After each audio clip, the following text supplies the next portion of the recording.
موضوع الدرس فی احوال الاشقیاء یوم القیامہ، سورۃ الزخرف، تفسیر ابن کثیر۔ الحمد للہ رب العالمین، والصلاة والسلام علی اشرف الانبیاء وسید المرسلین، سیدنا محمد وعلی آلہ واصحابہ اجمعین۔ اللهم صل على سيدنا محمد وعلى آل سيدنا محمد كما صليت على إبراهيم وعلى آل إبراهيم في العالمين إنك حميد مجيد۔ أعوذ بالله من الشيطان الرجيم، بسم الله الرحمن الرحيم۔ إن المجرمين في عذاب جهنم خالدون لا يفتر عنهم وهم فيه مبلسون۔ وما ظلمناهم ولكن كانوا هم الظالمين۔ ونادوا يا مالك ليقضي علينا ربك قال إنكم ماكثون۔ لقد جئناكم بالحق ولكن أكثركم للحق كارهون۔ أم أبرموا أمرا فإنا مبرمون۔ أم يحسبون أنا لا نسمع سرهم ونجواهم بلى ورسلنا لديهم يكتبون۔ الحمدللہ، اللہ تعالیٰ کی رحمت سے، توفیق سے سابقہ دروس میں نے اس بات معاد کے بارے میں عرض کیا تھا۔ اب اس کا خلاصہ یہ ہے کہ قیامت برحق ہے، جس میں کوئی شک نہیں۔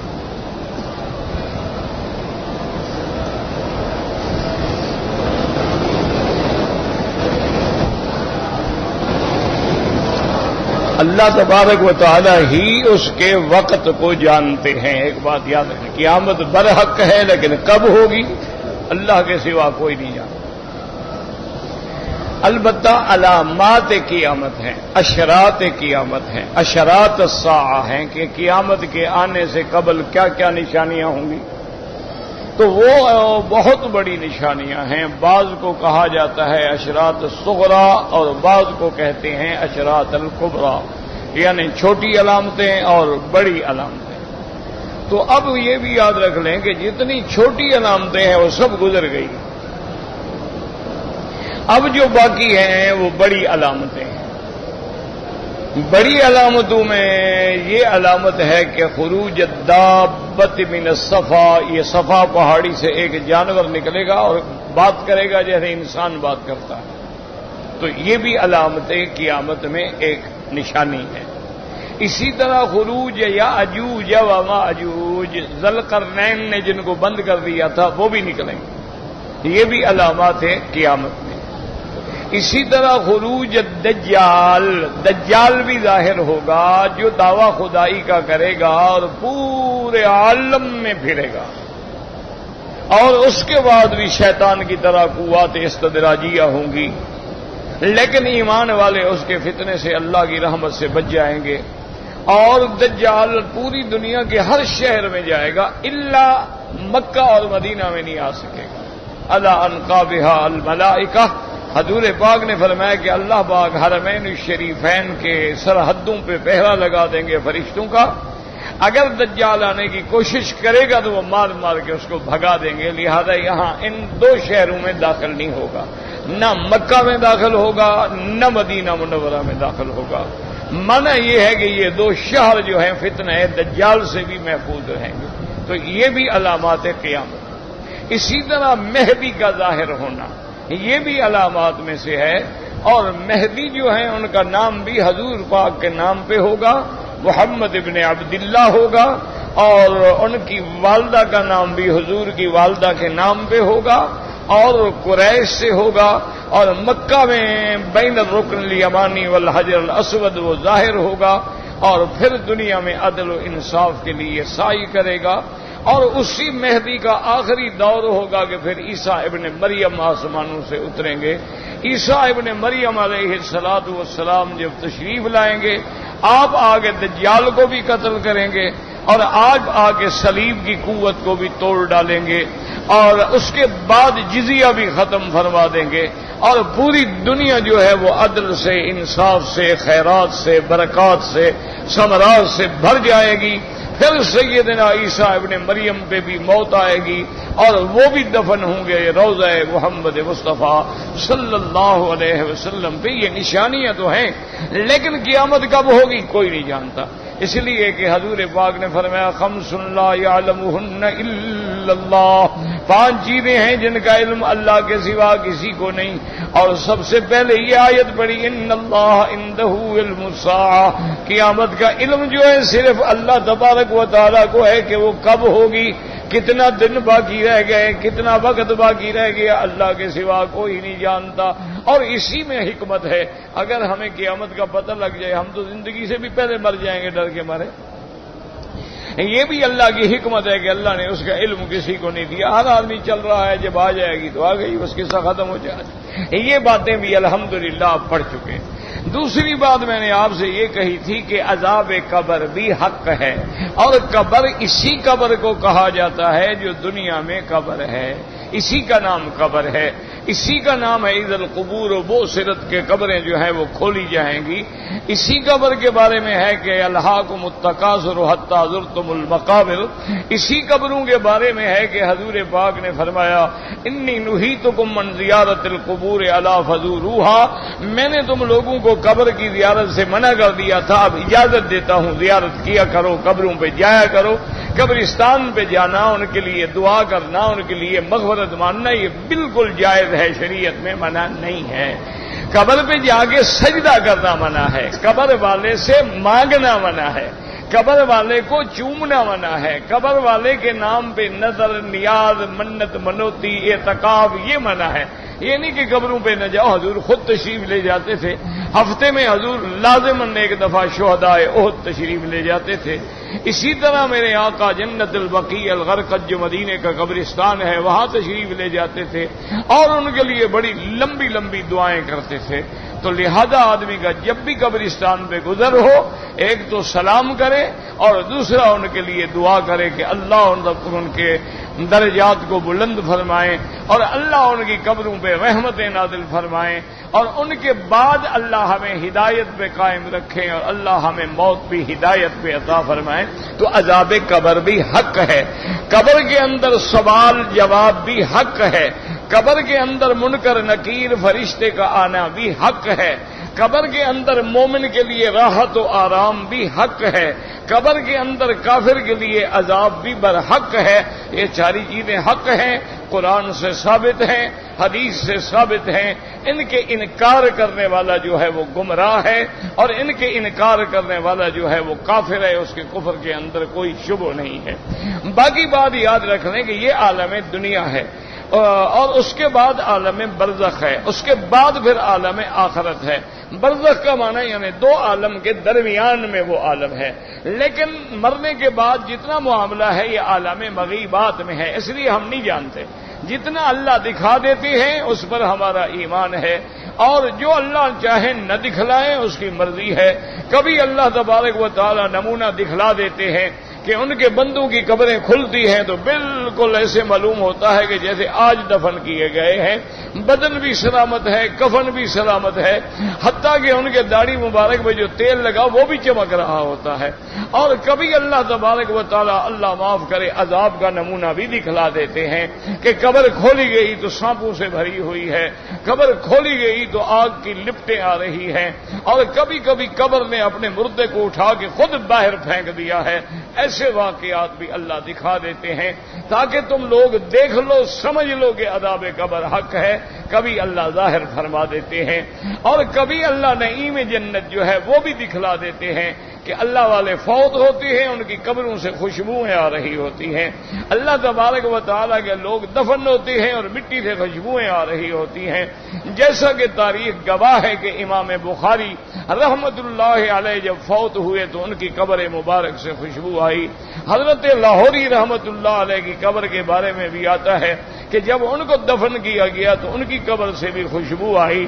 حضرت احمد علی لاہوری رحمت اللہ علیہ جو بڑے مفسر قرآن تھے اور متبع سنت محمد مصطفیٰ تھے اور عاشق رسول اللہ تھے صلی اللہ علیہ وعلی آلہ واصحابہ وسلم، اسی طرح میرے وہ دوست بھی تھے، بلکہ محترم یعنی واجب الاحترام دوستوں میں تھے، حضرت محمد موسیٰ روحانی وادی کے نام سے، ان کے بارے میں بھی مجھے یہ معلوم ہوا کہ جب ان کو دفن کیا گیا تو ان کی قبر سے بھی خوشبو آتی رہی۔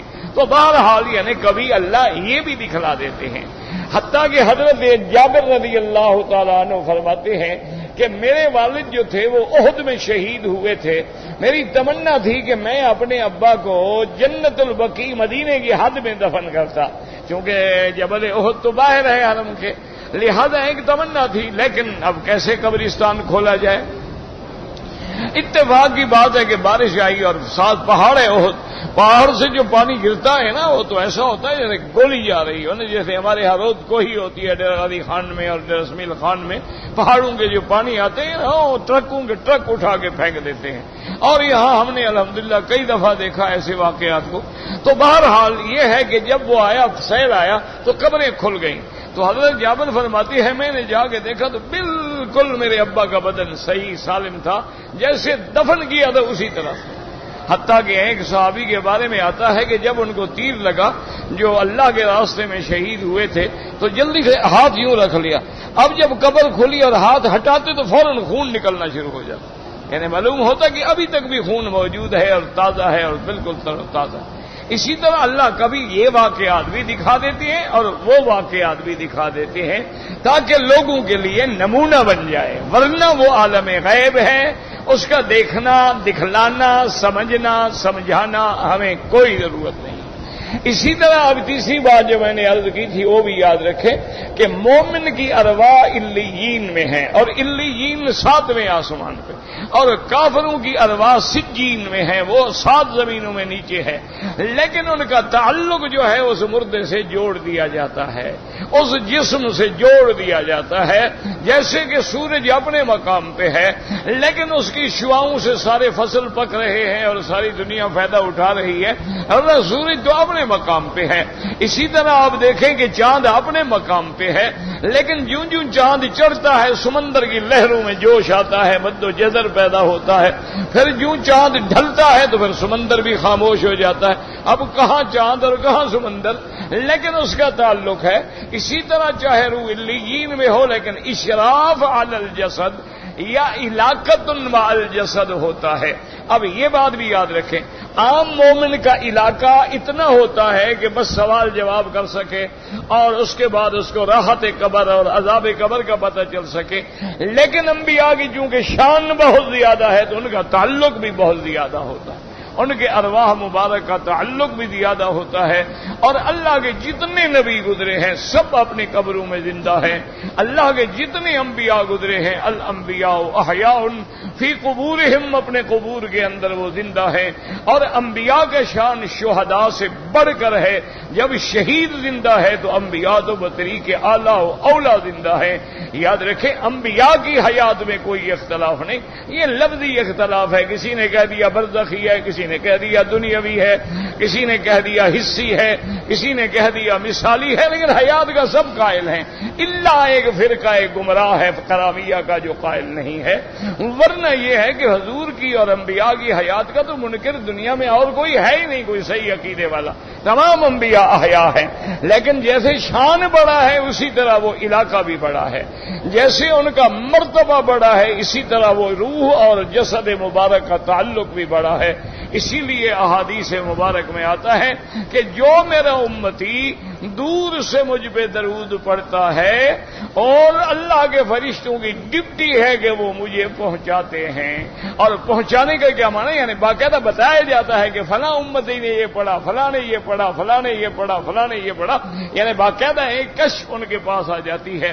اور فرمایا جو میرے روضہ مقدس پہ کھڑے ہو کے سامنے آ کے سلام پڑھے، فرمایا میں سلام سنتا بھی ہوں اور اس کا جواب بھی دیتا ہوں. تو یہ مسائل الحمدللہ ثم الحمدللہ میں نے آپ کی خدمت میں عرض کر دیے تھے.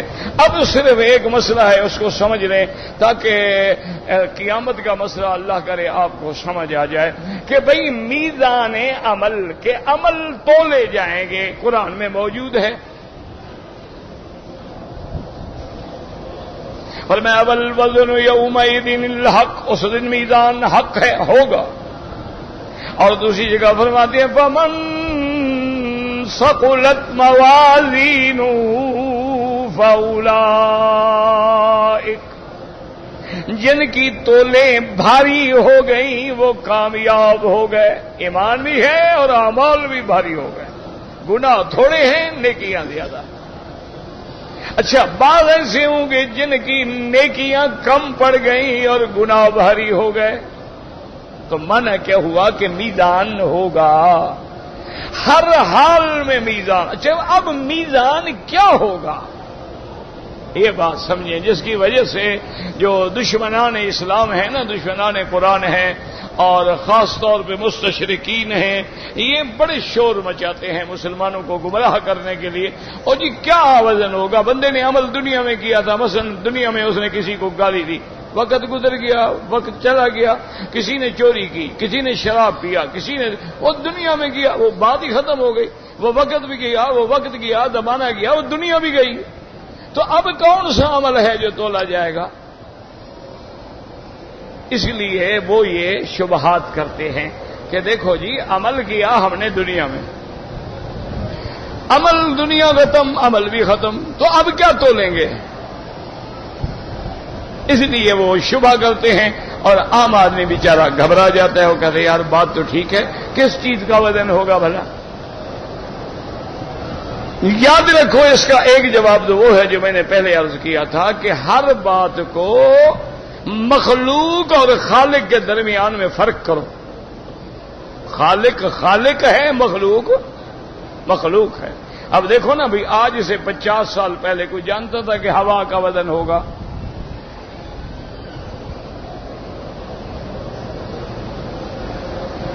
آج سے 100 سال پہلے کوئی جانتا تھا کہ جناب آپ کے اندر جو بخار ہے اس کا بھی وزن ہوگا؟ بس حکیم دیکھتے تھے، ہاں جی حرارت معلوم ہوتی ہے، بس معلوم ہوتی ہے. یہ تو نہیں تھا نا کہ باقاعدہ جناب اگلے تھرمامیٹر لگا کے بتا دیں گے کہ آپ کا درجہ حرارت اس وقت اتنا ہے اور آپ کو 102 پہ بخار ہے. اب اس کا میزان ہوتا ہے. اچھا اب جناب اللہ معاف کرے انسان ہے، اس کے اندر پراسٹیٹ ہے، مثانے کے اندر ہے.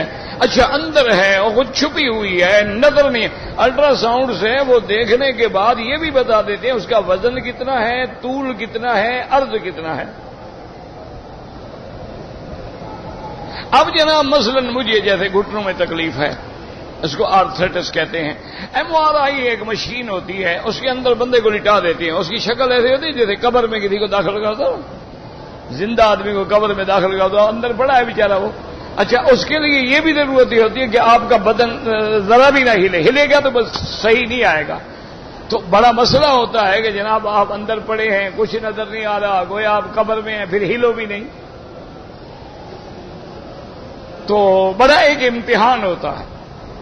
اچھا لیکن وہ اتنا کریکٹ رپورٹ دیتی ہے نا جی کہ ایک ایک بال بتا دے گی کہ آپ کا آرتھرائٹس ہے، آپ کی یہاں ہڈی ٹوٹی ہوئی ہے، اس ہڈی کا اس کے درمیان میں اتنا سینٹی میٹر کا فاصلہ ہو گیا ہے، اور یہ اوپر اٹھ گئی ہے، یہ نیچے بیٹھ گئی ہے، یہ یوں ہو گئی ہے. ایک ایک تصویر دکھا دے گی.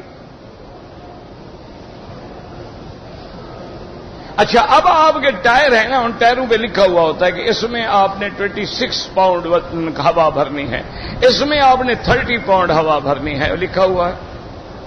وزن کر کے ہوا ڈالیں گے، ہوا ڈالے گا، لگائے گا میٹر، وہ زیادہ ہوگی نکال دو بھی، باقی نکال دو، 30 کرنا، زیادہ نہیں کرنا ورنہ ٹائر پھٹ جائے گا۔ تو اب ہوا کا بھی وزن ہو رہا ہے۔ تو اسی لیے یاد رکھو کہ اگر تم یہ ساری چیزیں کر سکتے ہو، ہوا کا بھی وزن ہے، بخار کا بھی وزن ہے، اور پراسٹیٹ کا بھی وزن ہے، آپ کے اندر جو جگر ہے، جو آپ کا دل ہے، اس کو بھی ایکو کر کے بتا دیتے ہیں کہ جناب یہ اتنا بڑا ہو گیا ہے، اتنا چھوٹا ہو گیا ہے، آپ کا دل بڑھ گیا ہے، آپ کا دل چھوٹا ہو گیا، آپ کے دل میں سوراخ ہے، آپ کے دل کی حرکت ٹھیک نہیں، سب دیکھ رہے ہیں۔ یہ بندے کر لیتے ہیں، اللہ میزان کرنا چاہیں گے تو مشکل ہے۔ تو پہلی بات تو یہ یاد رکھیں کہ جب اچھا اب یہ جدید علم جو ہے یہ اس پہ بھی پہنچ گئے ہیں، ابھی تھوڑے باقی ہے کہ آج سے پہلے مثلا حضرت آدم علیہ السلام سے لے کر آج تک جتنے انسانوں نے بات کی، تقریر کی، درس دیا، خطاب کیا، وہ سارا اس خلا کے اندر، آسمان اور زمین کے درمیان میں جو خلا ہے اس میں محفوظ ہے۔ وہ آوازیں جو ہیں محفوظ ہیں۔ اب وہ تلاش کر رہے ہیں کہ اس میں حضرت محمد مصطفیٰ کی آواز کون سی ہے۔ اب اندازہ کریں، یعنی 1431 سال گزر گئے، لیکن وہ کہتے ہیں جی آواز محفوظ ہے، آواز موجود ہے۔ اچھا وہ کہتے ہیں یہ تو ہمیں پتہ لگ گیا کہ آوازیں ہیں، لیکن یہ آواز کس کی ہے؟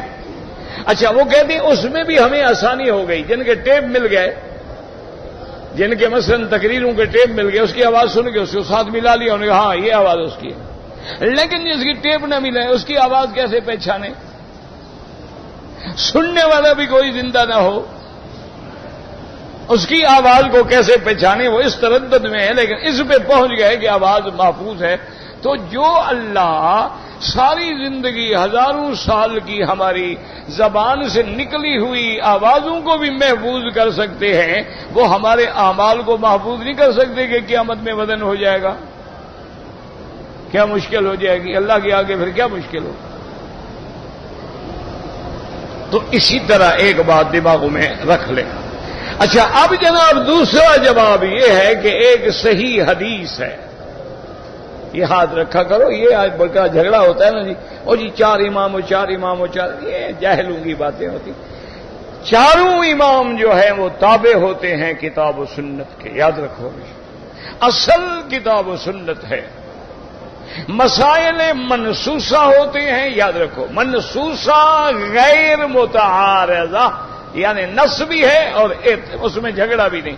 جیسے مغرب کی کتنا 3 رکعتیں منسوس ہے، جھگڑا بھی کوئی نہیں۔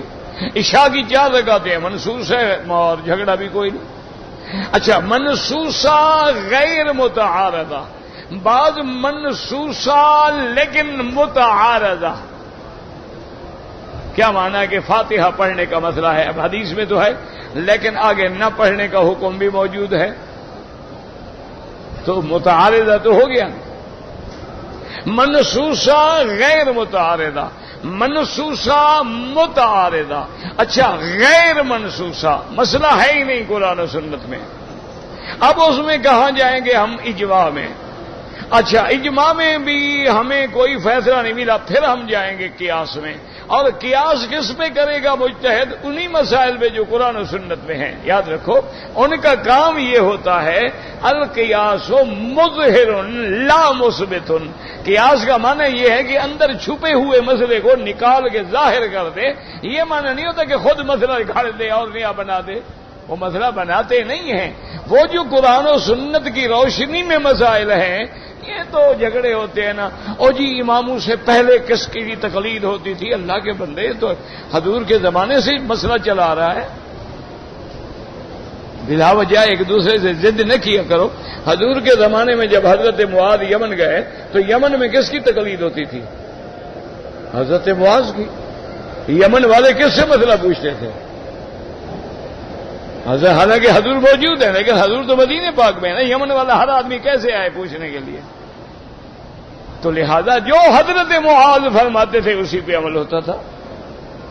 اسی طرح یاد رکھو کہ حضور کے 149 صحابہ ہیں جو مقام فتویٰ پہ ہیں، یعنی حضور کی بعد جو ہے 149، ان میں مکثرین بھی ہیں، مکلین بھی ہیں، پھر ہر جگہ ان کا فتویٰ چلتا تھا۔ وہ صحابی فتویٰ دیتے تھے، جیسے خلفائے راشدین ہیں، حضرت زید بن ثابت ہیں، حضرت عبداللہ بن مسعود ہیں۔ اسی طرح پھر جیسے جیسے صحابہ تقسیم ہوتے گئے، کوفے میں عبداللہ بن مسعود چلے گئے، ان کے مسئلے پہ عمل ہوتا رہا، مکے میں حضرت عباس آ گئے، ان کے مسئلے پہ عمل ہوتا رہا۔ اسی طرح ان کے بعد پھر تابعین کا دور آیا، تو کہیں عطا ابن رباح آئے، کہیں میمون ابن مہران آئے، اور کہیں ابراہیم نخعی آئے، کہیں حسن بصری آئے، تو ان کی تقلید ہوتی تھی، مسئلہ ایک آدمی سے پوچھا جاتا تھا۔ یہ ایک واضح سی بات ہے، یاد رکھو، اس لیے جھگڑا کرنے کی کوئی ضرورت نہیں ہوتی۔ اللہ تبارک و تعالیٰ، اور ایک اصول ہے نا یار، یاد رکھے، مثلا اب نماز پڑھو گے، ایک امام ہوگا، ایک مقتدی ہوگا، تو اب یہ تو نہیں ہو سکتا نا بندہ نہ امام ہو نہ مقتدی ہو، پھر تیسرا کون ہوگا؟ شرارت کرنے والا ہوگا۔ اسی طرح جو عالم ہے وہ مجتہد ہوگا، مجتہد نہیں تو مقلد ہوگا، تیسری قسم تو ہو ہی نہیں سکتی نا۔ اسی طرح ایک حاکم ہوگا، ایک محکوم ہوگا، ایک رائی ہوگا، ایک رعایا ہوگا، ایک بادشاہ ہوگا، ایک اس کی رعیت ہوگی، اب تیسرا تو باغی ہو سکتا ہے اور تو کوئی نہیں ہو سکتا۔ اس لیے ہمیشہ اصول ہے کہ حضور کے زمانے سے مسئلہ یا براہ راست اللہ کے نبی سے پوچھ لیتے، ورنہ جہاں جہاں صحابہ گئے صحابہ سے پوچھ لیتے، بس ختم۔ ان کے بعد تابعین سے پوچھ لیتے، پھر تابعین کے دور کے بعد فقہ کو مدون کر دیا گیا۔ ان ائمہ کا کمال یہ ہے کہ فتویٰ وہی ہے جو صحابہ نے دیا، فتویٰ وہی ہے جو سرکار دو عالم نے صحابہ کو دیا، لیکن انہوں نے اس کو مرتب کر کے ہمارے لیے آسان کر دیا۔ اللہ تبارک و تعالیٰ ان کی قبروں پہ کروڑوں رحمتیں فرمائے۔ اس کی ایک چھوٹی مثال سمجھ لیں، اب آپ حدیث پڑھتے ہیں، آپ کہتے ہیں جی بخاری شریف میں ہے، یہ حدیث مسلم شریف میں ہے، تو کبھی صحابہ نے بھی کہا کہ یہ حدیث بخاری شریف میں ہے، یہ مسلم شریف میں ہے؟ تو انہوں نے کہا تھا، تو پھر یہ تو آپ کہاں سے نکال کے لے آئے؟ تو معنی یہ ہوگا کہ حدیث تو حضور کی ہے، لیکن کتاب بخاری میں لکھی ہوئی ہے۔ حدیث کس کی ہے؟ حدیث تو حضور کی ہے، لیکن کتاب نسائی میں ہے، کتاب ترمذی میں ہے، کتاب مسلم۔ یہ معنی نہیں کہ مسلم نے کہہ دیا مسلم میں ہے کا معنی ہے کہ حدیث نہیں ہے، مسلم کی بات ہے، حدیث رسول اللہ کی ہے۔ لیکن اسی طرح جب ہم کہتے ہیں امام ابو حنیفہ نے فرمایا ہے، معنی یہ ہوتا ہے کہ قرآن و سنت کا جو مسئلہ ہے ہمیں فقہ حنفی میں ملا ہے۔ یہ معنی نہیں ہوتا کہ انہوں نے کوئی اور اپنی طرف سے مسئلہ بنایا ہے۔ اللہ تبارک و تعالی رحمتیں فرما دے۔ تو یاد رکھو کہ میزان عمل ہوگا۔ اب ایک حدیث مبارک ہے کہ ایک بندے کو اللہ کھڑا کریں گے، حکم دیں گے بھی لے آؤ، اس کی نیکیاں بھی لے آؤ، اس کے گناہ بھی لے آؤ۔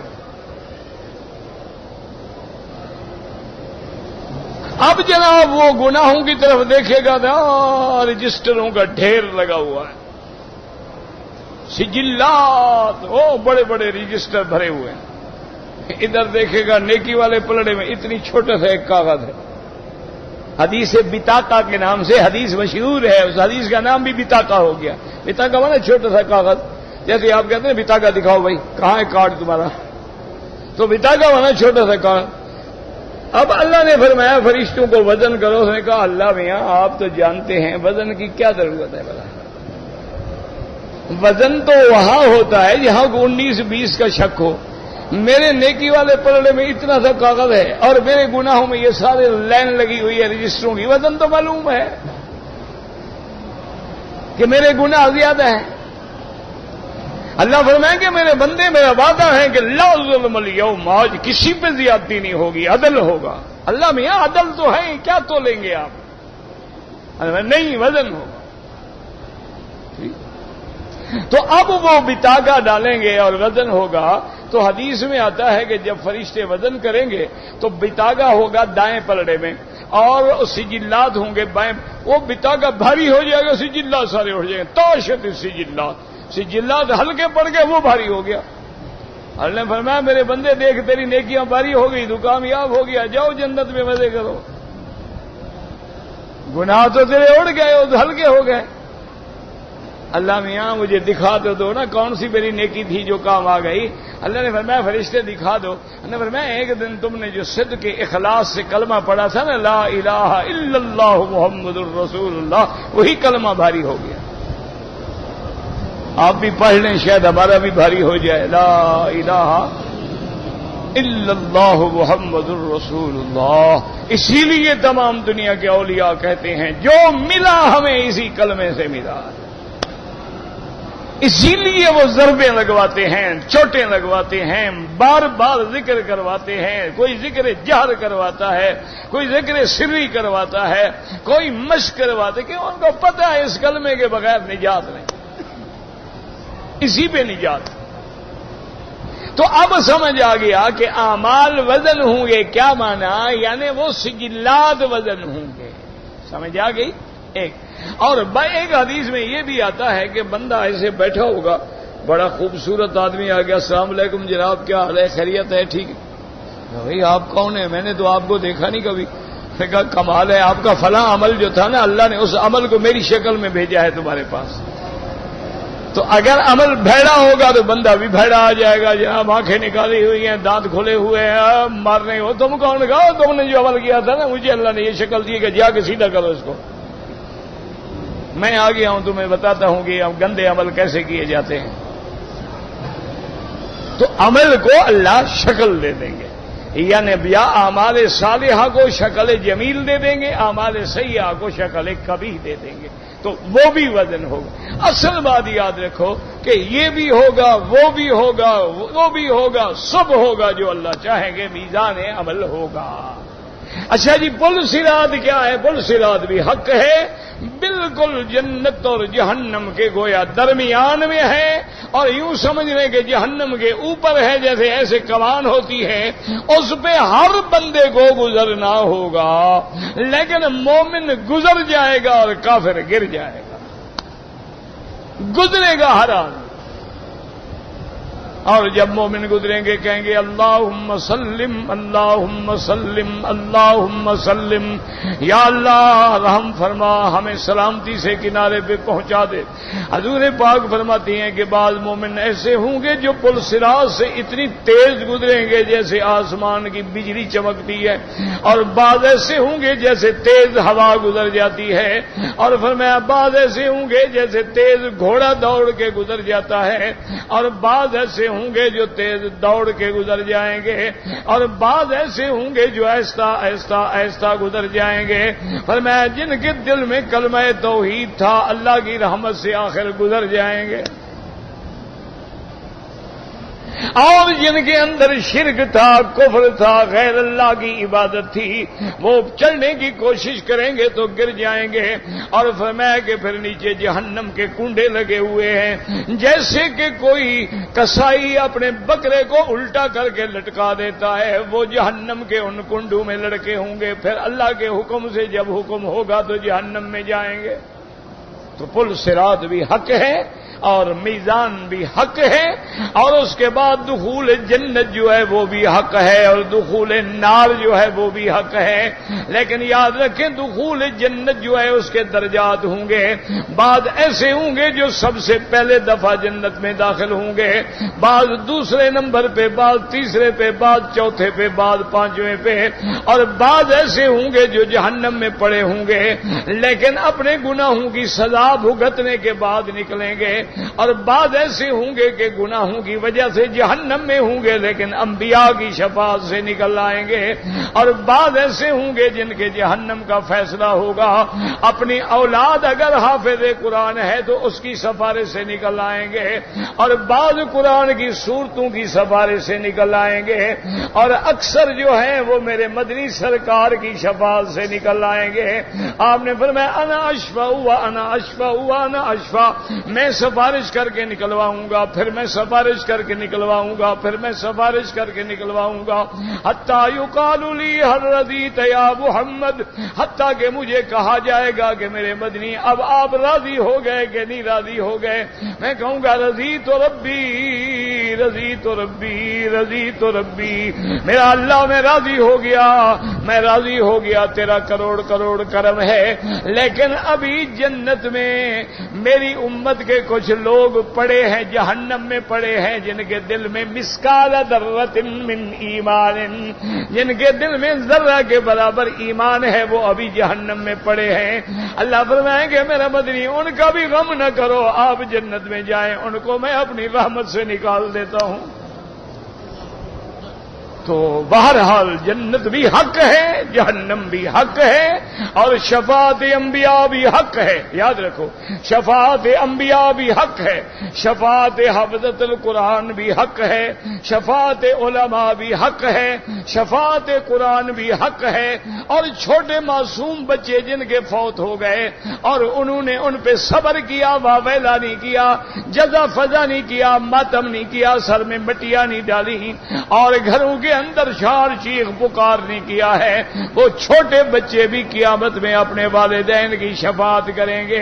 اسی لیے بعد جنازے کی دعاؤں میں آتا ہے اللہم اجعلہ لنا سلفا ولنا اجر، اللہم اجعلہ لنا ولوالدیہ شافعا ومشفعا وذخرا الى یوم القیامت، اللہم بدل دارہم من دار خیرا من دارہم وبدل اہلہم خیرا من اہلہم وبدل زوجهم خيرا من زوجهم، اللهم لا تذلنا بعدهم ولا تفتنا بعدهم ولا تحرمنا اجرهم، اللهم اكرم نزلهم وسع مدخلهم، اللهم بارك لهم، اللهم ثبتهم، اللهم اغفر لجميع المسلمين والمسلمات والمؤمنين والمؤمنات الاحياء منهم والاموات۔ یاد رکھیں یہ ساری چیزیں جو ہیں یہ حق ہیں اور ان میں کوئی شک نہیں، یہ مسائل قرآن سے بھی ثابت ہیں، حدیث مبارک سے بھی ثابت ہیں۔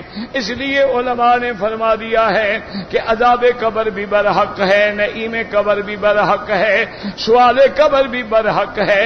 باقی روح اگر علیین میں ہے تو تب بھی علاقہ جو ہے قائم کر دیا جاتا ہے، اور بعض علماء فرماتی ہیں روح علیین میں جاتا ہے لیکن فتعاد روحہ الی جسدہ، وہاں اس کی انٹری ہو جاتی ہے، وہاں رجسٹریشن میں درج ہونے کے بعد اللہ حکم دیتے ہیں کہ اس کو اس کے جسد کے اندر واپس پہنچا دو۔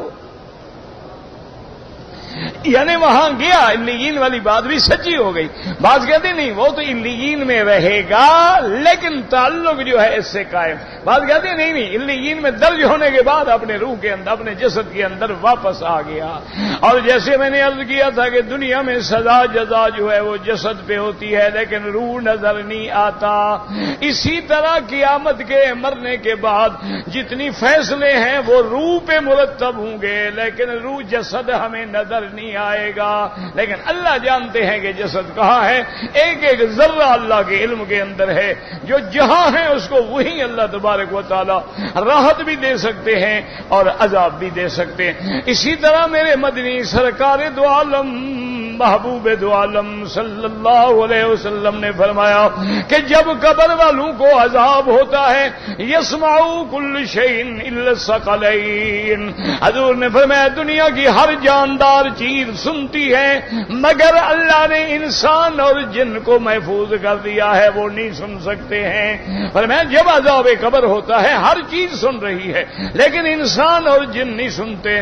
صحابہ نے پوچھا کیا وجہ؟ فرمایا اگر تم سن لو تو اپنے مردوں کو کبھی دفن بھی نہ کرو، تم تو پھر پھینک کے آ جاؤ گے نا وہاں۔ اسی لیے آپ نے دیکھا ہوگا آج بھی دیہاتوں میں رواج ہوتا ہے، گھوڑی ہو کوئی جانور ہو اس کو پیٹ میں درد ہو نا کہتے ہیں قبرستان لے جاؤ، یاد رہا تو مانا کیا ہوتا ہے وہ قبرستان میں جب عذاب ہو رہا ہوتا ہے وہ سنتا ہے، اس کو اپنا درد بھول جاتا ہے، واپس وہ ٹھیک ہو کے آ جاتا ہے۔ تو ہر جانور سنتا ہے، انسان نہیں سنتا اور جن بھی نہیں سنتا۔ اللہ کبھی چاہتے ہیں تو کشف کر دیتے ہیں، کھول دیتے ہیں، انبیاء پہ بھی کھول دیتے ہیں، اولیاء اللہ پہ بھی کھول دیتے ہیں۔ اللہ دکھا دیتے ہیں کہ دیکھ لو یہ کیسے راحت میں ہے اور دیکھ لو یہ کیسے عذاب میں ہے. تو اللہ چاہتے ہیں کر دیتے ہیں اور نہ چاہیں تو نہیں کرتے. اب جناب آپ دیکھیں کہ اب اللہ نے الحمدللہ یعنی ایک خلاصہ آپ کے سامنے آ گیا. اب اللہ فرماتے ہیں ان المجرمین فی عذاب جہنم خالدون. لما ذکر تعالی حال السعداء ثنا بذکر الاشقیاء. اب مفسر فرماتا ہے کہ پہلے اللہ نے جنت والوں کا ذکر کیا ہے تو اب جہنم والوں کا ذکر کرتے ہیں. کیوں؟ الاشیاء تتباین بالازداد. ہر چیز جو ہے وہ ضد سے واضح ہوتی ہے. رات ہے تو دن کی قیمت ہے, دن ہے تو رات کی قیمت ہے. اسی طرح صدق ہے, کذب ہے, حق ہے, باطل ہے, ظلمت ہے, نور ہے. اسی طرح شقاوت ہے, سعادت ہے, جنت ہے, جہنم ہے. پہلے آپ نے جنت والوں کا حال پڑھا ہے تو اب جہنم والوں کے بارے میں فرماتے ہیں اللہ تبارک و تعالی ان المجرمین فی عذاب جہنم خالدون. کافر جو ہیں عذاب جہنم میں ہمیشہ ہوں گے. لا یفتر عنہم, ان سے ایک گھنٹے کے لیے بھی عذاب نہیں گھٹایا جائے گا. وہم فیہ مبلسون, اور وہ جہنم میں پڑے ہوں گے. مبلسون کا معنی آئسون من کل خیر, ہر خیر کی امید سے مایوس ہو جائیں گے کہ اب کبھی ہمیں راحت نہیں ملے گی, آرام نہیں ملے گا. اب اللہ فرماتے ہیں وما ظلمناہم ولکن کانوا ہم الظالمین. اللہ فرماتے ہیں لوگوں یہ جو جہنمی ہیں ان پہ ہم نے ظلم نہیں کیا, انہوں نے اپنے جانوں پہ ظلم کیا ہے. ہم نے پیغمبر بھیجے, کتابیں بھیجی, لیکن انہوں نے پھر بھی شرک کیا, پھر بھی کفر کیا, پھر بھی میری نافرمانی کی تو اپنے جانوں پہ ظلم کیا جس کی آج سزا بھگت رہے ہیں.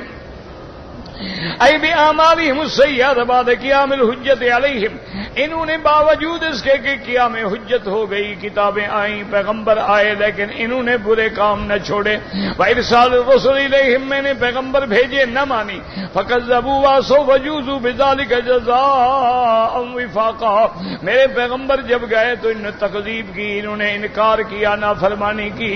اللہ فرمائیں گے آج اسی نافرمانی کی جزا ان کو مل رہی ہے. وما ربک بظلام للعبید, تیرا رب کبھی کسی پہ ظلم نہیں کرتے ہیں, وہ ظلم سے پاک ہیں. اللہ تبارک و تعالی اگر کسی کو جنت دیں گے تو اس کا فضل ہوگا اور جہنم دیں گے تو اس کا عدل ہوگا. اللہ ظلم سے پاک ہے. اور اس کے بعد فرماتے ہیں ونادوا یا مالک لیقضی علینا ربک قال انکم ماکثون. اب وہ چیخیں گے, پکاریں گے کہ اے خزانۃ نار, اے اللہ کے فرشتے, مالک, مراد کیا ہے؟ وہ جو جہنم پہ اللہ کی طرف سے فرشتہ ہوگا, داروغہ ہوگا, انچارج ہوگا, اس کو کہیں گے مہربانی کرو تم اپنے اللہ سے دعا مانگو ہمارے لیے, اللہ ہمیں موت دے دیں تاکہ ہم اس عذاب سے بچ جائیں. جیسے دنیا میں بندہ عذاب میں ہوتا ہے لیکن موت آ گئی, ہر کوئی کہتے چلو یار چھٹکارا تو ہو گیا نا, آگے تو خدا جانے, ابھی تو جان چھوٹ گئی نا بیچارے کی. موت آنے سے تکلیفیں ختم ہو جاتی ہیں. وہ سمجھیں گے کہ شاید ہم پر بھی موت آ جائے تو ہم جہنم کی تکلیفوں سے بچ جائیں گے. فرماتے ہیں وہ خازن النار. قال البخاری رحمہ اللہ تعالی حدثنا حجاج بن منہال قال حدثنا سفيان بن عيينة عن عمرو بن عطان صفوان بن يعلى عن أبيه رضي الله عنه قال سمعت رسول الله صلى الله عليه وسلم يقرأ على المنبر. حضور پاک نے منبر پہ آیت پڑھی ونادوا يا مالك ليقضي علينا ربك قال يقبض أرواحنا ويريحنا مما نحن فيه وإنهم كما قال تبارك وتعالى. وہ کہیں گے اے مالک مہربانی کر, اللہ سے دعا کرو اللہ ہماری روح قبض کر دے, موت آ جائے تاکہ ہم اس عذاب سے بچ جائیں. کیونکہ ان کا قیامت میں حال کیا ہوگا؟ لا یقضی علیہم فیموتوا ولا یخفف عنہم من عذابها, نہ تو ان پہ موت آئے گی اور نہ ان کے عذاب میں کوئی کمی کی جائے گی. جیسے اللہ فرماتے ہیں جنب النشک الذی یصلی النار الکبریٰ ثم لا يموت فیہا ولا یحیا, نہ مریں گے نہ جیئیں گے, درمیان میں اٹکے رہیں گے. فلما سالوا ان یموتوا اجابهم مالک, جب وہ یہ درخواست کریں گے تو مالک النار جواب دیں گے قال انکم ماکثون, کہ تم نے ہمیشہ یہاں رہنا ہے. قال ابن عباس ثم قال انکم ماکثون. حضرت ابن عباس فرماتے ہیں وہ جہنمی چیختے رہیں گے, چیختے رہیں گے 1000 سال تک. 1000 سال کے بعد اللہ کا فرشتہ کہے گا بدبختو چیخو نہ چیخو, تم نے یہاں رہنا ہے. رواه ابن ابي حاتم لا خروج لكم منها ولا مهيد لكم منها ثم ذكر سبب شقاوتهم ومخالفتهم للحق ومعادتهم له. اب یہاں سے تمہارے لیے کوئی ٹھکانہ نہیں، کوئی نکلنے کا راستہ نہیں. اب آگے بیان کرتی ہیں کہ وہ اس سزا کو کیوں پہنچے، اس شقاوت کو کیوں پہنچے. فرماتے ہیں لقد جئناکم بالحق اے بیناہ لکم وضحناہ وفصلناہ، ہم نے حق کھول کے بیان کر دیا، کتابیں بھیجی، پیغمبر بھیجے. ولكن اکثرکم للحق اکثرکم للحق کارہون ولكن کان سجایاکم لا تقبلوا ولا تقبلوا علیہ، تم نے نہ قبول کیا نہ توجہ کی. وانما تنقاد للباطل وتعظم، تم باطل کی طرف جھکتے رہے. اور صدان الحق وتابوا وتبغضوا اہلہ، تم ہمیشہ حق کا راستہ روکتے رہے اور حق والوں سے بغض کرتے رہے. فعودوا علی انفسکم بالملامۃ، اب اپنے نفسوں کو ملامت کرو. ولا وندموا حیث لا تنفعکم الندامہ، اب چاہے تم شرمندگی ندامت کا اقرار کرو لیکن تمہیں کوئی فائدہ نہیں ہوگا.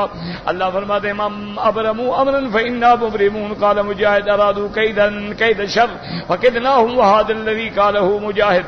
اللہ پاک نے فرمایا میرا مدنی کافر بہانے کرتے ہیں، مکر کرتے ہیں آپ کو نقصان پہنچانے کے، لیکن ہم ایسی تدبیر کریں گے کہ ان کی ساری تدبیریں ختم ہو جائیں گی. جیسے فرمایا مکروا مکرا ومکرنا مکرا وهم لا يشعرون، انہوں نے بھی تدبیر کی، خفیہ تدبیر کے ذریعے آپ کو نقصان پہنچانا چاہا، اور ہم نے بھی تدبیر کی، اور ایسی تدبیر کی کہ ان کو خبر بھی نہ لگی، پتہ بھی نہ چلا. وذلك ان المشركين كانوا يتحيلون في رد الحق بالباطل بحيل ومكر يسوقونه، کافر کوشش کرتے تھے کہ حق کو ٹالیں، بہانے بناتے تھے حق ٹال. فقادهم الله تعالی ورد وبال ذلك عليهم، اللہ نے ان کا وبال جو ہے انہی پہ ڈال دیا. اللہ فرماتے ہیں کیا یہ بدبخت سمجھتے ہیں کہ ہم چوری چوری جو تجویزیں کرتے ہیں، جو تدبیریں کرتے ہیں، شاید اللہ کو پتہ نہیں ہے. اللہ نے فرمایا تم جاہل ہو. ام یحسبون انا لا نسمع سرهم ونجواهم، کیا یہ گمان کرتے ہیں کہ ہم ان کی سرگوشیاں نہیں سنتے؟ خبردار ہم سنتے ہیں، ہم جانتے ہیں. بلا ورسلنا لدیہم یکتبون، صرف یہ نہیں کہ سنتے ہیں بلکہ ہمارے فرشتے مقرر ہیں، تمہاری ہر بات کو لکھ بھی رہے ہیں. بلا ورسلنا لدیہم یکتبون نحن نعلم ما هم علیہ والملائکۃ یکتبون اعمالهم صغیرها وکبیرها، اور سارے اعمال تمہارے لکھے جائیں گے. اور جب قیامت کا دن ہوگا تو تمہیں پکڑا دیے جائیں گے. اور جب کافر کتاب دیکھے گا، نام اعمال دیکھے گا، گناہوں کی فہرست دیکھے گا تو حیران ہوگا اور کہے گا ما لهذا الكتاب لا يغادر صغیرة ولا کبیرة الا احصاها ووجدوا ما عملوا حاضرا ولا يظلم ربك احدا. اللہ فرماتے ہیں اب دیکھ کے کہے گا ہائے کاش یہ کیسی کتاب ہے جس نے ہمارا ہر چھوٹا بڑا گناہ لکھا ہوا ہے. اللہ نے فرمایا میرے بندے ہم کسی پہ ظلم نہیں کرتے. لہا ما کسبت وعلیہا ما اکتسبت، جو تم نے نیکی کی اس کا بدلہ ملے گا، جو برائی کی اس کا عذاب ملے گا. اللہم اجرنا من النار، اللہم اجرنا من النار، اللہم اجرنا من النار، یا مجیر اجرنا من النار. اللہم انا نسألک رضاک والجنۃ ونعوذ بک من سخطک والنار.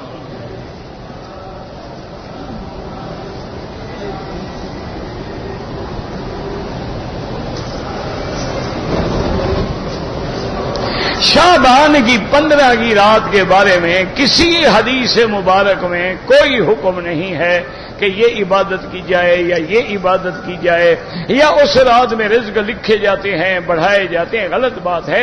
لیلۃ مبارکہ سے مراد لیلۃ القدر کی رات ہے، 15 شعبان کی رات نہیں. بعض بزرگوں کے واقعات آتے ہیں لیکن قرآن حدیث میں ہمیں ایک صحیح حدیث بھی نہیں ملی.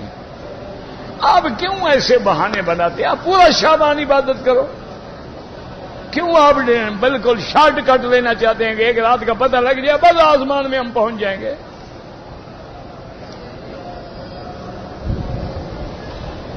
لیلۃ القدر کی رات ہے جو 1000 مہینے سے بھی بہتر ہے، لیکن نہیں پتہ. اللہ عالم.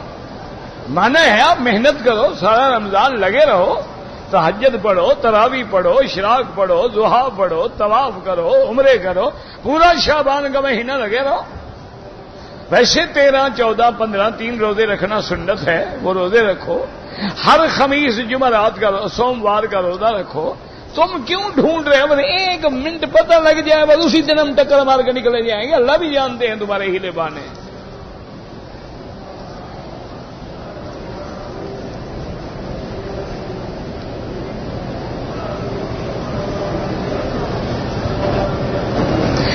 جی کہ آپ کے روزانہ جو درس ریکارڈ ہوتے ہیں، بھئی میں نے تو کبھی زندگی میں نہ ریکارڈ کیا ہے، نہ زندگی میں کبھی کیسٹ بنائی ہے۔ مختلف دوست ہیں جو ریکارڈ کرتے ہیں، بناتے ہیں، کبھی مہربان ہوں تو مجھے بھی دے جاتے ہیں کہ اپنے دوستوں کو دے دیا کریں۔ میرے پاس تو ہوتا نہیں، لیکن آپ کو روزانہ کا درس مل جائے گا انشاءاللہ۔ باقاعدہ دکانوں پہ بھی ملتا ہے اور دوستوں سے بھی ملتا ہے۔ کہتے جی کہ ہاتھ اٹھا کے دعا مانگنا بالکل جائز ہے، اور نہ مانگنا بھی ثابت ہے، مانگنا بھی ثابت ہے۔ اس لیے یعنی 1400 سال گزر گئے، امت سے ابھی فیصلہ نہیں ہوا کہ ہاتھ اٹھا کے دعا مانگی جائے یا نہ مانگی جائے۔ کوئی حد ہے؟ اللہ کے بندے، صحیح حدیثوں میں آتا ہے، حضور فرماتے ہیں کہ جب بندہ ہاتھ اٹھاتا ہے میری رحمت کو حیا آتی ہے کہ یردہما صفرا، کہ میں اس کے ہاتھوں کو خالی بھیج دوں۔ اسی طرح حدیثوں میں آتا ہے کہ دعائے استسقاء میں حضور نے اتنے ہاتھ اٹھائے کہ آپ کے بغلوں کی سفیدی بھی ظاہر ہو گئی۔ کبھی اٹھا لیے، کبھی نہ اٹھائے، کبھی مانگ لیا، کبھی نہ مانگا۔ یہ کون سا جھگڑا ہے؟ کون سا اس کفر و اسلام کی جنگ ہے؟ کون سا فرض و واجب کا مسئلہ ہے کہ ضد میں آ کے ہماری بعض برادری تو 3 دعائیں مانگتی ہیں، ان کو تو ایک پہ اعتبار ہی نہیں ہے، اور بعد ایسے ضد میں آ گئے کہ بالکل نہیں مانگنی ہے، چڑھتے ہیں تو چڑھتے رہیں۔ حالانکہ یہ مسئلہ نہیں ہے، دعا مانگنے کا حکم ہے، ہاتھ اٹھانا بھی ثابت ہے، اور جماعت کی وجہ سے برکت ہوتی ہے۔ ان میں کوئی اللہ والا ہوتا ہے جن کی وجہ سے دعائیں مقبول ہو جاتی ہیں۔ ید اللہ علی الجماع، اللہ کا ہاتھ جماعت پہ ہوتا ہے، ہمیشہ جماعت کے ساتھ رہیں۔ من شد شد فی النار، جو جماعت سے کٹ جاتا ہے ایسے ہے جیسے بکری ریوڑ سے کٹ جاتی ہے تو پھر بھگیاڑ کی نظر ہو جاتی ہے۔ اور کبھی نہ مانگا کریں، ضد بھی نہ کیا کریں۔ حضور ہر نماز کے بعد دعا مانگتے لیکن ہاتھ نہیں اٹھاتے تھے۔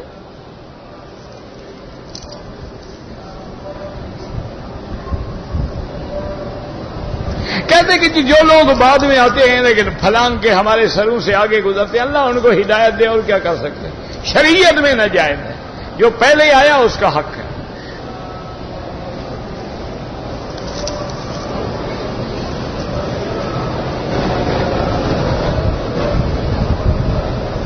کہتے جی کہ ایک لڑکے کا نکاح کسی لڑکی سے ہونا تھا، نکاح تو نہیں ہوا تھا لیکن نکاح سے پہلے ماشاءاللہ حمل ٹھہر گیا، اور اس لڑکے نے بعد میں پھر جو ہے نکاح کر لیا، تو بچہ تو حالت بنا میں ہوا ہے نا، نکاح میں تو نہیں ہوا نا، نکاح کے بعد ہوگا تو حلالی ہوگا نا، چاہے اس کا ہو۔ جب حمل ٹھہرا ہے اس وقت تو نکاح نہیں تھا نا۔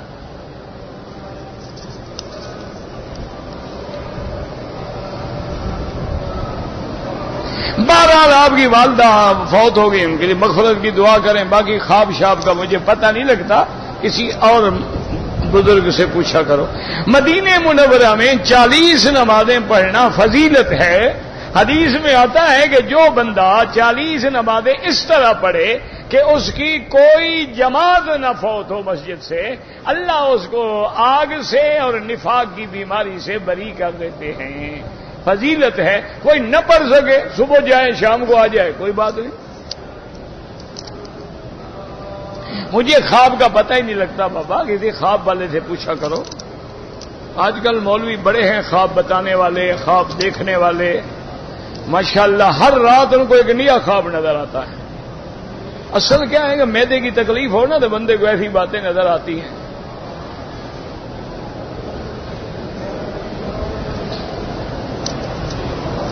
ایک سلام ہے کہ 2 سلام ہے، دونوں جائز ہیں جناب، ایک پھیرو 2 پھیرو، کوئی فرق نہیں پڑتا۔ کیا ہے، کون سے اس نے مسئلے ہیں جو تم نے پکڑے ہوئے ہیں؟ نماز میں وہ 2 سلام پھیر دیتے ہیں، جنازے میں 1 پھیر دیتے ہیں تاکہ دونوں حدیثوں پہ عمل ہو جائے۔ امام ابو حنیفہ فرماتے ہیں جتنے اللہ کا نام کے لفظ زیادہ ہوں گے اتنا ثواب زیادہ ہوگا، لہذا 2 دفعہ پہ ہم کہیں گے السلام علیکم ورحمۃ اللہ، تو لفظ بڑھ گئے کہ کم ہو گئے؟ بڑھ گئے تو زیادہ ثواب ملے گا۔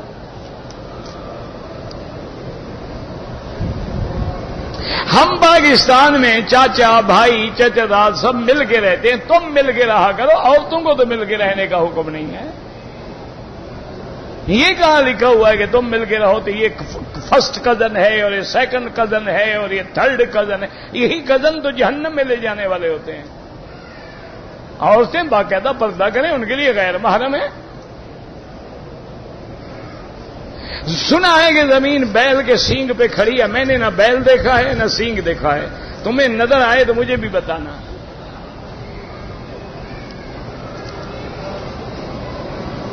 اگر پاکستان سے ہم آئے ہیں، اب مکے میں ہیں، بھئی پاکستان سے آؤ یا ہندوستان سے، جب مکے میں ہو بات ختم ہو گئی. اگر مسجد عائشہ سے عمرہ کرنا چاہیں جائز ہے، نہ کرو تمہاری مرضی ہے، نفلی عبادت.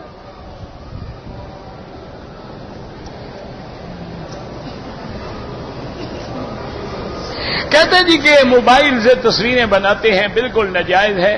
اب یہ بلا عام ہو گئی ہے، کس کس کو منع کرو؟ ہر مرد، ہر عورت، ہر بچے کے جیب میں ہے. اگر گورنمنٹ ڈنڈا مارے پھر آپ کہیں گے دیکھو جی مہمانوں کے ساتھ یہی سلوک ہے. ہم تو محبت میں کعبے کی تصویر بنا رہے ہیں. یہ جتنے شرک ہوئے ہیں نا، یہ بھی محبت میں ہوئے ہیں.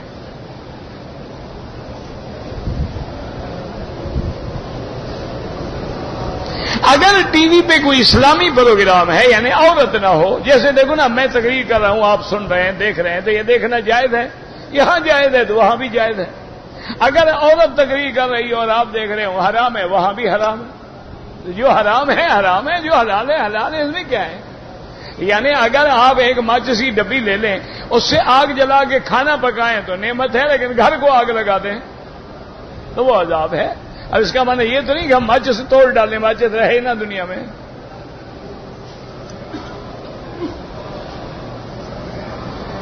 چار امام ہیں، ان میں کوئی فرق نہیں ہے. وہ مسائل ایسے ہوتے ہیں، ایک امام کو حدیث پہنچی ہے، دوسرے کو نہیں پہنچی. یا ایک فہم میں فرق ہوتا ہے. جیسے امام شافعی فرماتے ہیں قرآن میں ہے محلقین رؤوسکم و مقصرین، سر منڈاؤ یا بال کٹواؤ. وہ کہتے ہیں 3 بال کاٹ لو، کٹوانے والوں میں تو شامل ہو گیا نا. تو ان کی دلیل بھی قرآن ہے، محلقین رؤوسکم و مقصرین. اب امام شافعی فرماتے ہیں کہ 3 شعرات، 3 بال، حلقن قصرن نطفن، کوئی کاٹ ڈالے، موڑ ڈالے، ایسے کھینچ کے تاڑ ڈالے، تیلی لگا کے 3 بالوں کو جلا ڈالے، وہ کہتے ہیں عمرے سے نکل گیا، قصر تو ہو گیا نا. امام ابو حنیفہ فرماتے ہیں کہ نہیں، وہ کہتے ہیں بالکل سارے سر پہ اس طرح پھرواؤ اور سارے سر کے بال کٹاؤ، 1/4 حصہ بال کٹے. کیوں؟ ان کی دلیل کیا ہے؟ وہ فرماتے ہیں کہ حضور پاک نے عمرہ کیا، دیکھ لو حضور نے سارے سر پہ اس طرح پھروایا ہے، ٹک لگائے ہیں. حضور نے 1 دفعہ بال کٹوائے ہیں، سارے سر سے کٹوائے ہیں یا 2-3 بال کاٹے ہیں. جو حضور نے کیا ہے وہی بات صحیح ہے. تو اب دیکھیں دونوں امام ہیں، دلیل دونوں کی قرآن و حدیث ہے، لیکن سوچ ہے اپنی. ایک تیسرے آپ ہیں جن کی سوچ ہے وہ دونوں غلط تھے، تم صحیح ہو. تم اس لیے پیدا ہوئے ہو نا. حضور نے فرمایا نا کہ علامات قیامت میں ہے لعن آخر هذه الامه اولها، ایسے لوگ پیدا ہوں گے جو پہلوں پہ لعنت کریں گے. وہ تو پیدا ہونے تھے، کوئی صحابہ پہ برس رہا ہے، کوئی ائمہ پہ برس رہا ہے. رکن یمانی یمن کی جانب ہے، لیکن وہاں بھی آپ موقع ملے سنت ہے بسم اللہ اللہ اکبر وللہ الحمد اللہم انی اسألک العفو والعافیہ. اللہ کے فرشتے ہیں، وہ دعا کرتے ہیں کہ یا اللہ ان کی دعاؤں کو منظور فرما.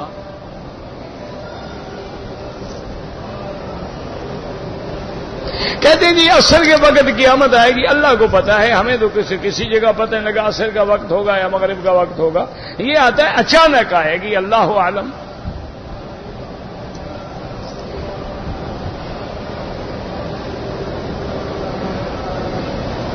کہتے ہیں کہ انڈیا کے علماء جو ہیں وہ حضور کے صدقے سے دعا مانگنے کے قائل ہیں، تو یہ دلیل ان سے لیں، میرے پاس تو نہیں ہے نا. جو قائل ہے دلیل اس کے ذمہ ہے کہ میرے ذمہ ہے؟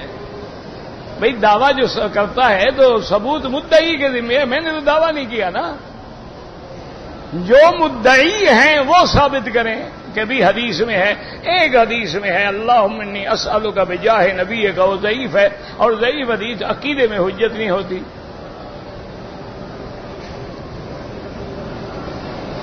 بعض لوگ کہتے ہیں کہ حضرت خضر دنیا میں موجود ہیں. میرے لیے تو آپ موجود ہیں, مجھے تو پتہ نہیں حضرت خضر کدھر ہیں. نہ حضرت خضر موجود ہیں تو تم سے ڈرے ہوئے ہیں. کیا خیال ہے آپ کا؟ حضرت خضر موجود ہیں تم سے ڈرتے ہیں؟ اگر حضرت خضر موجود ہیں تو حضور کی خدمت میں کیوں حاضر نہیں ہوئے؟ کیونکہ جب آدمی موجود ہو, زندہ ہو, جا بھی سکتا ہو تو اس میں تو لازم ہے کہ جا کے حضور پاک سے ملیں. لہذا یاد رکھو حضرت خضر بھی فوت ہو گئے. ایسے لوگوں نے گھڑا ہوتا ہے. انگوٹھی میں عقیق کی عظمت کوئی پتھر بھی پہنو سب جائز ہے. عقیدہ نہ رکھو کہ نفع نقصان دیتے ہیں, بس خوبصورتی کے لیے ہاتھ میں ڈالا ہوا ہے.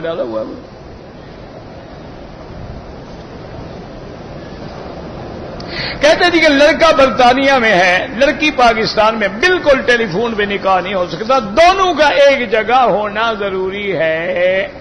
یا وہ لڑکا وہاں سے پاکستان میں کسی کو اپنا وکیل شرعی بنا دے کہ میں فلان ابن فلان کو اپنا وکیل شرعی بنا کے حق دیتا ہوں کہ وہ فلاں لڑکی سے جا کر میرا نکاح اور ایجاب قبول اور سارے شرائط طے کر دیں. وہ ان کو اختیار دے دے, وہ وکیل وہاں بیٹھ کے نکاح کر دے اس کا.